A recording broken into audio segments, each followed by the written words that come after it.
ஆத்மஸ்திதியிலிருந்து எந்த மனப்பான்மையில இருக்க போறோம் அப்படின்னா, எதுவும் என்னுடையது அல்ல. எதுவுமே என்னுடையது கிடையாது. இது ரொம்ப ரொம்ப ஈஸியா சொல்லிடலாம். ஆனா, அத சொரூபத்துல கொண்டு வரது கஷ்டம். ஏன்னா, நெறைய சூழ்நிலைகள்ல நம்மளுக்கு அது மறந்துரும். அப்போ எப்போ டைம் கிடைக்குதோ, அப்ப ஆத்மஸ்திதியில உட்காரும்பொழுது, எதுவுமே என்னோடது இல்ல அப்படின்னா, எல்லாமே தர்மராஜரினுடையது. கடைசி நேரத்துல வந்து பரமாத்மா சிவ தந்தை அப்பாவா மட்டும் இருக்க மாட்டாரு. அவரு தர்மராஜரா இருப்பாரு. அவரு நீதி, நியாயத்துக்கு மட்டும் தான் கடைசி நொடி இருக்கும். அத நோக்கி தான் அவர் பயணிப்பாரு. அதனால வந்து எந்த தண்டனைகள்லயும் தலையிட மாட்டாரு. எந்த ஒரு பாதுகாப்பா இருந்தாலும் தலையிட மாட்டாரு. என்ன நடக்கணுமோ அது கரெக்ட்டா நடக்கும். ட்ராமா படி. அதனால இப்போ என்னுடையது என்னுடையதுன்னு ரொம்ப ஆழமா அத நோக்கியே போயிட்டுருக்கோம் அப்டின்னா, நம்ம நேரத்த அதுக்காகவே செலவு பண்றோம் அப்டின்னா, அது கணக்குல எடுக்கப்படும். ஸோ எல்லாமே அந்த ஒரு பாஸ் உடையது. ஒரு பாஸ் அவருடையது அப்டின்னா, அத தொடுறதுக்கே வந்து எம்ப்ளாயீஸ்லாம் பயப்படுவாங்க இல்லையா? நம்ம கடமை அந்த வேலைய செய்யணும், முடிச்சுட்டு வீட்டுக்கு போணும். அந்த மாரி தான் அவங்க இருப்பாங்க. அவருடைய விஷயத்துல எதுவுமே தலையிடுறதுக்கு விருப்பப்பட மாட்டாங்க. ஆசைப்படவும் மாட்டாங்க. ஒரு கட்டளைய வாங்குனோமா, செஞ்சோமா, வந்தோமா அப்படின்னு இருக்கிற வரைக்கும் அந்த பாஸ் வந்து நல்லா ட்ரீட் பண்ணுவாரு. என்னென்ன தேவையோ தன்னால குடுப்பாரு அவரு. அதேதான் அதனுடைய எல்லைக்கு அப்பாற்பட்ட ஒரு நிலை தான் பரமாத்மா செஞ்சுட்டுருக்காரு. அவரு தான் உண்மையாகவே பாஸ். இங்க இருக்கிற வீடா இருக்கட்டும், சென்டரா இருக்கட்டும், ஒவ்வொரு புகழுமே சரி, அது அவருக்குரியது. நம்ம சும்மா இப்போ இருக்கிற நேரத்துக்கு இது என்னுடைய புகழ் அப்படின்னு நெனைக்கிறோம். அது கூட இல்ல. அந்த புகழுக்கு சொந்தக்காரரும் அவரு தான் இல்லையா? அவரு வரலன்னா, எதுவுமே நடந்திருக்காது. நம்மளும் இந்த மாரி ஒரு வேற ஒரு வாழ்க்கைய நெனச்சு கூட பார்க்க முடியாத ஒரு வாழ்க்கைய தான் வாழ்ந்திருப்போம். முழுமையா நம்ம வாழ்க்கை மாறலனாலும், முயற்சியாவது இப்ப பண்றோம் இல்லையா? நெறைய சிக்னல் கிடைக்கும். நெறைய வழி கிடைக்குது இல்லையா? அது எதுவுமே கிடைச்சிருக்காது. இந்த மாரி ஒரு ஈஸ்வரிய வாழ்க்கையே நெனச்சு கூட பார்த்துருக்க முடியாது. அப்போ புகழ்ல இருந்து, ஆனந்தத்துல இருந்து எல்லாத்துக்குமே அவர் சொந்தக்காரர். அந்த அப்படிப்பட்ட பரமாத்மா, அப்படிப்பட்ட ஒரு சக்தி அவரு. அவருடையது வந்து என்னுடையதுன்னு நெனைக்கிறது, நம்மள அறியாம பண்ணுவோம்.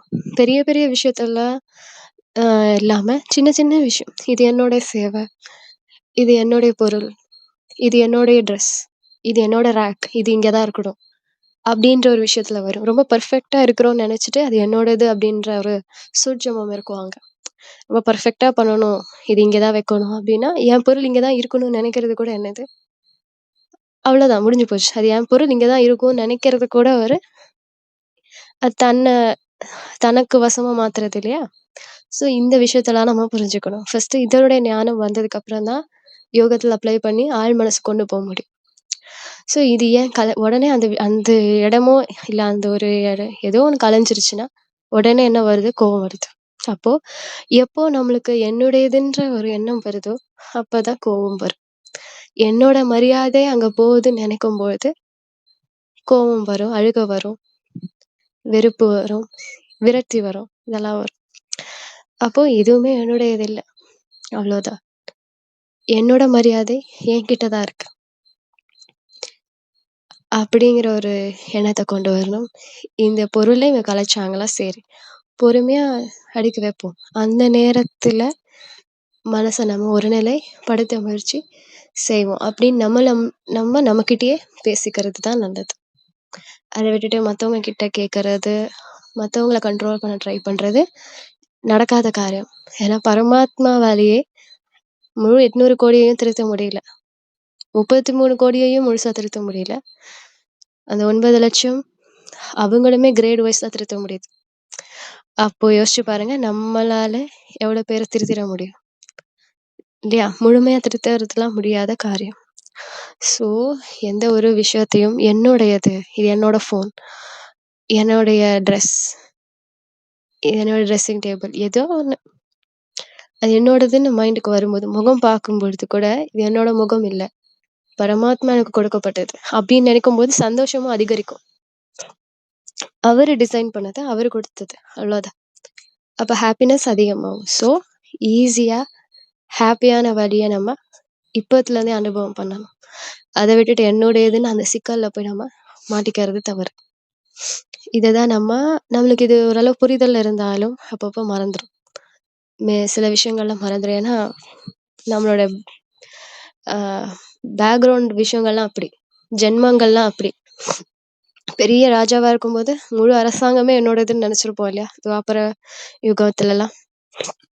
அப்ப அவ்ளோ பெரிய விஷயத்த என்னோடதுன்னு நெனைக்கும்போது, அடுத்தடுத்த பிறவிகள்லயும் அது என்னோடது, என்னோடது ஸோ அந்த ஒரு விஷயம் நம்மள வந்து தாக்கும். அப்படி என்னுடையது அப்படின்னு அது தோணுது அப்படின்னா, இவர்கள் என்னுடையவர்கள். நான் இவங்களுக்கு சகயோகம் குடுக்குறேன். என்னுடைய சகோதர ஆத்மாக்கள் நான் உங்களுக்கு சகயோகம் குடுக்குறேன்னு யோகத்துல கன்வெர்ட் பண்ணணும். அத வந்து நம்ம அவங்க கிட்ட ஆர்க்யூ பண்றதுங்கிறது வந்து நம்மளோட எனர்ஜி தான் வேஸ்ட் ஆகும். சரிங்களா? அதனால எல்லாமே அந்த பாஸோடது. அவருடையது எதுவும் என்னுடையது கிடையாது. நான் ரொம்ப ஃப்ரீயா இருக்கேன். எல்லாத்தையும் அவர்ட்ட குடுத்துட்டு ஃப்ரீயா இருக்கேன். அவருக்கு தெரியும் எனக்கு எப்போ எத குடுக்கணும்னு. அவ்வளோதான். இந்த ரிலாக்ஸ்டு ஸ்டேட்ல யோகா பண்ண போறேன். எல்லாத்துக்கும் மன்னிப்பு கேட்டுருங்க. இதுவரைக்கும் நம்ம என்னென்னவோ மறுபடியும் செஞ்ச தவறுகள் செஞ்சிருப்போம். இது என்னுடையது, இவங்க என்னுடையவங்க. இது என்னோட ரிலேஷன்ஷிப், என்னுடைய அம்மா, என்னுடைய அப்பா, என்னுடைய கணவர், என்னோட குழந்தைகள், என்னோட சென்டர், என்னோட சேவை, நான் தான். இந்த எண்ணங்கள்லாம் நம்மளுக்கு இருந்திருக்கும். அது எல்லாத்துக்கும் மன்னிப்பு கேட்டுறலாம் மனசார. ஆத்ம ஸ்திதியிலிருந்து 2 புருவங்கள் மத்தியில அந்த பவர்ஃபுல் ஃபர்ஸ்ட் ஸ்டேஜ்ல ஆத்ம ஸ்திதிய எழுப்பி மன்னிப்புகள கேட்கப் போறோம். அனைத்தும் பரமாத்மாவினுடையது.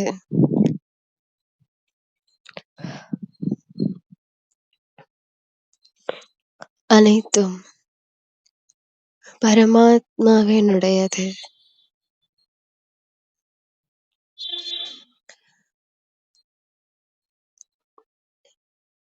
எனது அன்பான பரமாத்மா தந்தையாக மட்டுமல்லாமல்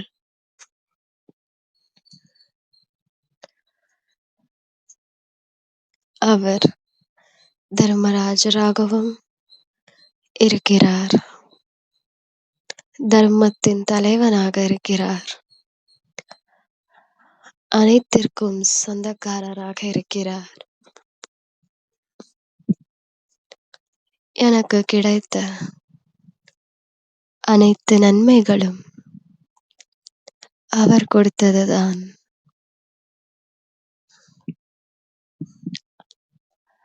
அனைத்து உணவுகளும் அவருடைய கருணையால் கிடைத்தது. அனைத்து ஆடைகளும், சொத்துக்களும்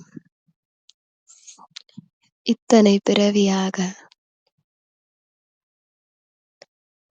அன்பான பரமாத்மா சிவதந்தை கொடுத்தது.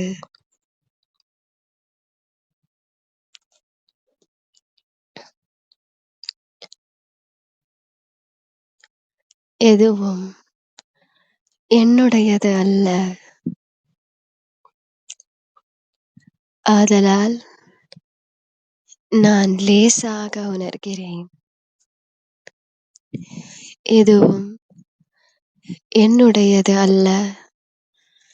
நான் லேசாக உணர்கிறேன்.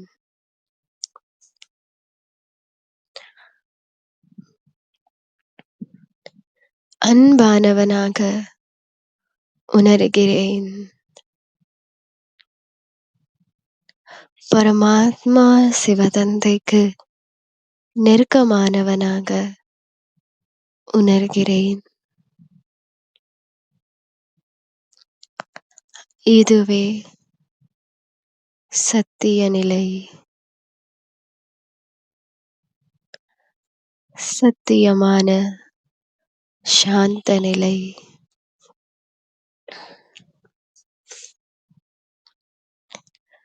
அனைத்தையும் கடந்த நிலை.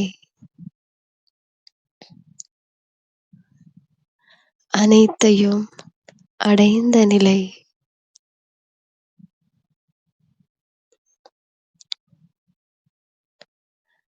அனைத்தும் உங்களுடையது என உணர்கின்றேன் தந்தையே.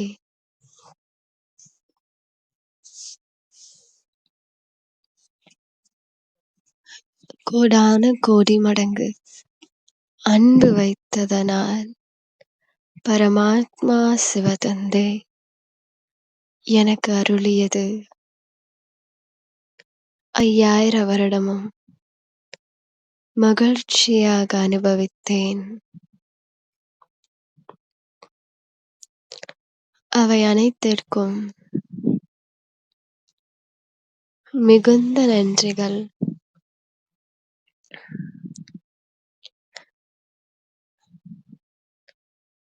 மிகுந்த நன்றிகள். என் அன்பு என்றும் மாறாதது. என்னால் முடிந்தது அது மட்டுமே.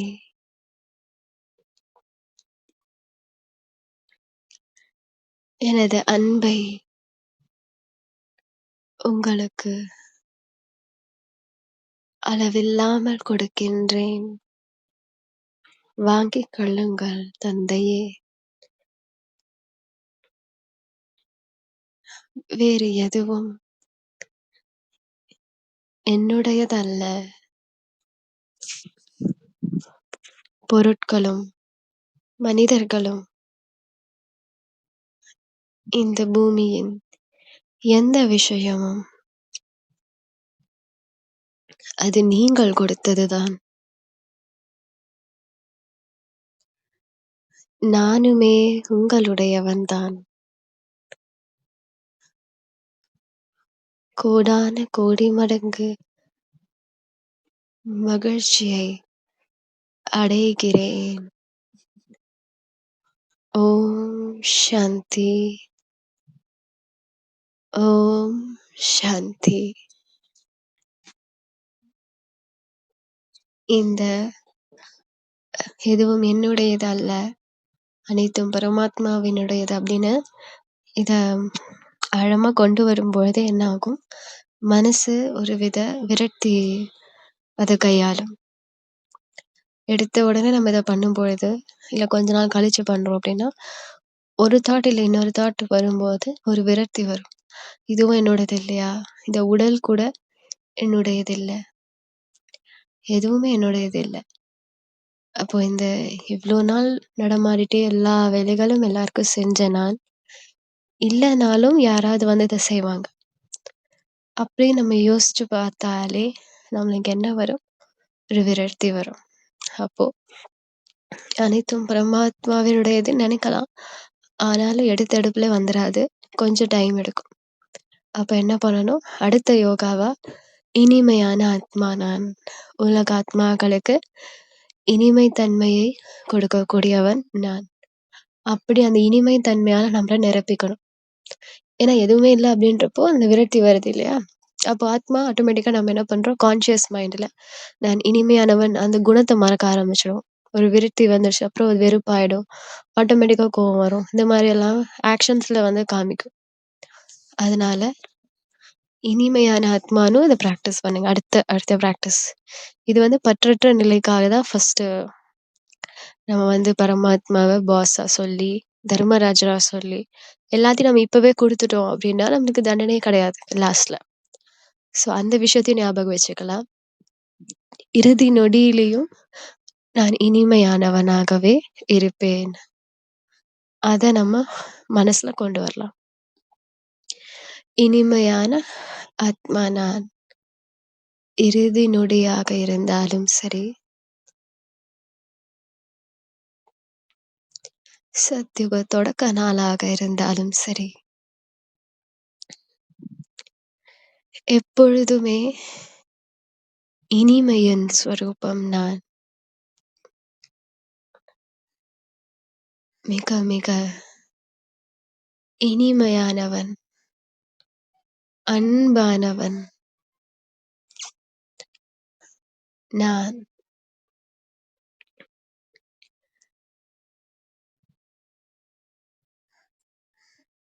எதையும் தேடி நான் செல்ல வேண்டாம்.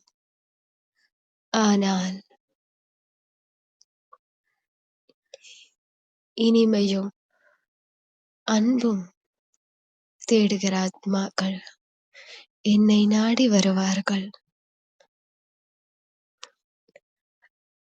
அவர்களுக்கு அன்பையும், இனிமைத்தன்மையையும் கொடுக்க காத்திருக்கிறேன். எனது முழு அன்பும் உண்மையான பரமாத்மா சிவதந்தைக்கே.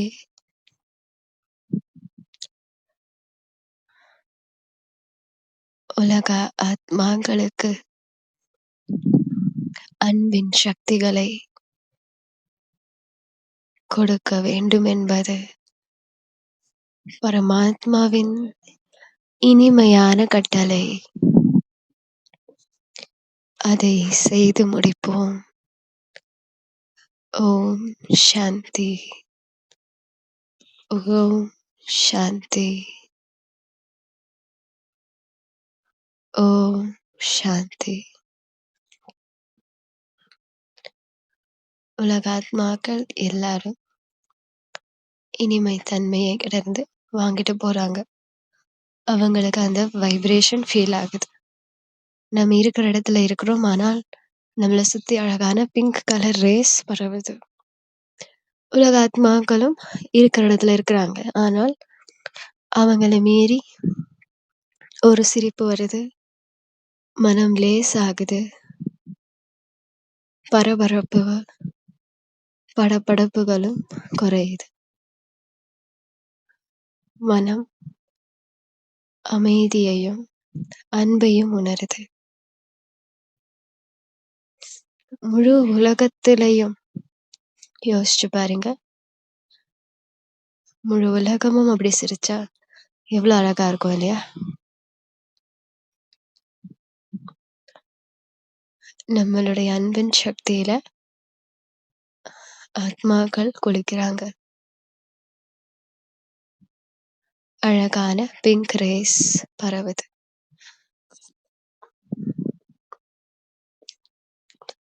ஓம் சாந்தி.